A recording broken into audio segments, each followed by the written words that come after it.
Okay. Market inalienability. 100 Harvard Law Review, 1849, and then 1987. And Richard Epstein.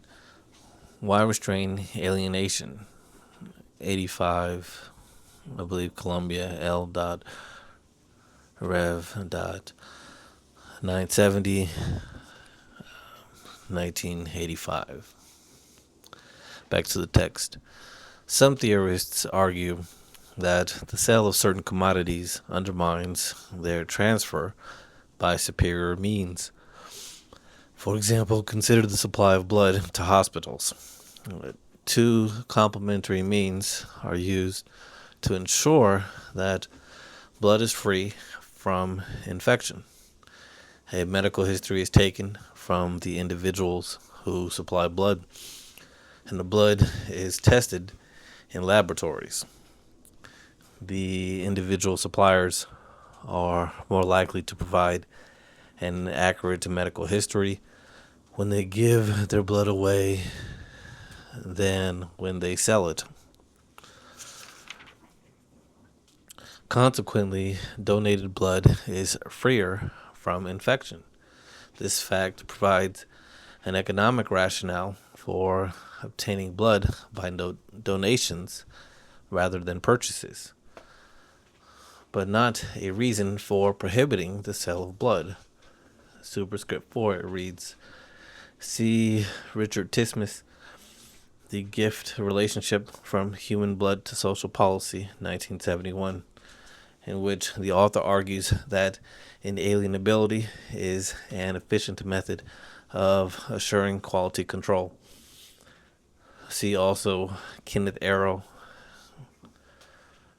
Gifts and Exchanges, One Philosophy in Public Affairs, 343, 1972, and Reuben Kessel, Transfused Blood, Serum Hepatitis, and the Coase Theorem, 17, J. Law and Economics, 265, 1974. Back to the text. For example, in the United States, most blood is obtained by donations, but some blood is purchased. Superscript 55. It reads, blood can be purchased in the United States, but the Federal Food and Drug Administration requires labels to distinguish whether the source is a paid donor or volunteer donor.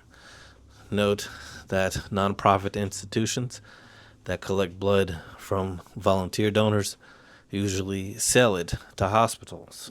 Back to the text. However, assume that the sale of blood undermines voluntary donations. For example, people might feel that giving blood away for free is stupid so long as it can be sold.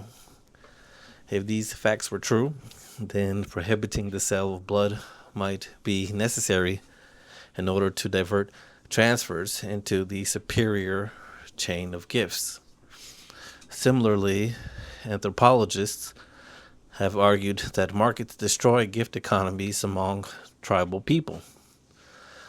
Although plausible, the factual support for this theory is not strong enough to provide a convincing defense of inalienability.